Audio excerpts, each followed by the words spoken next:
তো যারা ফিরেছেন তাদের ভাগ্যে আসলে কি ঘটেছে, আর যারা ফিরেননি তাদের ভাগ্যে কি ঘটেছে, এগুলো কিন্তু প্রত্যেকটা ঘটনারই পরবর্তীতে কিন্তু এটার একটা লিগ্যাল কনসিকোয়েন্স ছিল কোন আনকোড। যারা ফিরে এসেছে, যেমন আমি দীর্ঘদিন মেহেরপুর, সাতক্ষীরা এইসব অঞ্চলে তাদেরকে কয়েকদিন পর গুম করার পর যেটা করতো যে তাদেরকে নিয়ে আসা হতো, নিয়ে এসে চোখ বন্ধ করে তাদের ঠিক পায়ের এই জায়গার নিচে, যেটাকে আমরা নি বলি, এই জায়গায় শটগান ঢুকিয়ে 300 থেকে 400 পিলেট মেরে দিত। শটগানের গুলি, পিলেট আপনারা যেটা জুলাই অভ্যুত্থানে দেখেছেন। এরপরে রক্ত প্রবাহ হয়ে যাতে মারা না যায় এই জন্য চোখ বাঁধার কাপড়টা দিয়ে এটা আটকায় দেওয়া হতো। এরপরে যাদেরকে হসপিটালে পাঠানো হতো। আপনারা জানেন যে যত অ্যাক্সিডেন্টই হোক, মানুষের পা হাড় ভেঙে গেলেও যদি 7-8 ঘন্টার মধ্যে ভাস্কুলার নার্ভের অপারেশনটা করা যায়, তার পাটা ভালো করা যায়।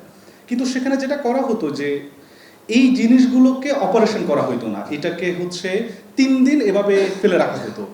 ডক্টরের একটা কমপ্লিসিট রিলেশন এটার মধ্যে ছিল, এবং 3 দিন পর পাটা কেটে ফেলা হতো। কেটে ফেলার পর যেটা হতো, সে কিন্তু বাড়িতে যাচ্ছে না, তাকে কিন্তু কোর্টের মধ্য দিয়ে প্রিজনে পাঠানো হচ্ছে।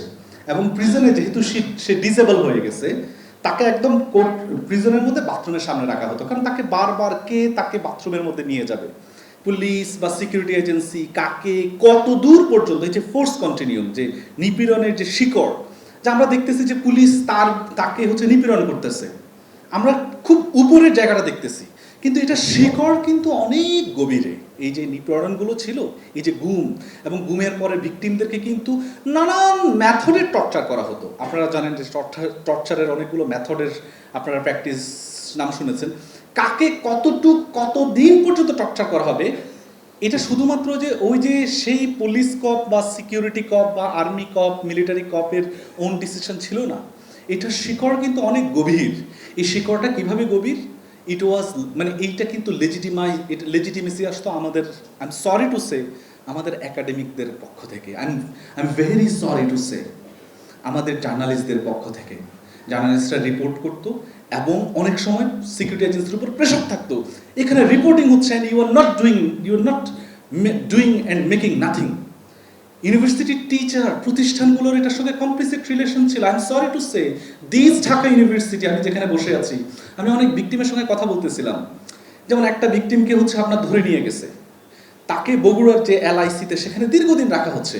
তো তাকে দেখলো যে ছেড়ে দিবে, খুব তাদের যে ডিসক্রিপশন, যে অল্প কয়েকদিনের মধ্যে তাকে ছেড়ে দিবে, কিন্তু হুট করে তখন তার ফ্যামিলি এবং ইন্টারন্যাশনাল এজেন্সি তার নামে এত বেশি পরিমাণে আপনার মোবিলাইজেশন এবং অ্যাক্টিভিজম করছে, তাকে ছেড়ে দিতেও বিপদ, তারা ছাড়তেও পারতেছে না, গিলতেও পারতেছিল না, এরকম একটা অবস্থা। তো অনেক দীর্ঘদিন পর তাকে টোপ দেওয়া হইলো যে তোমাকে ছেড়ে দিব যদি তুমি যায়া বলো যে আমি ডিরেডিক্যালাইজ হয়েছি, I was radicalized, it was something like that. তো তোমাকে এটার জন্য পুরস্কৃত করা হবে যে 4 লক্ষ টাকা। এবং এই পুরো জিনিসটা ঢাকা বিশ্ববিদ্যালয়েরই কিছু প্রতিষ্ঠান, কিছু গবেষণা প্রতিষ্ঠান এবং কিছু department, they had very complicit relation with this counter terror industry.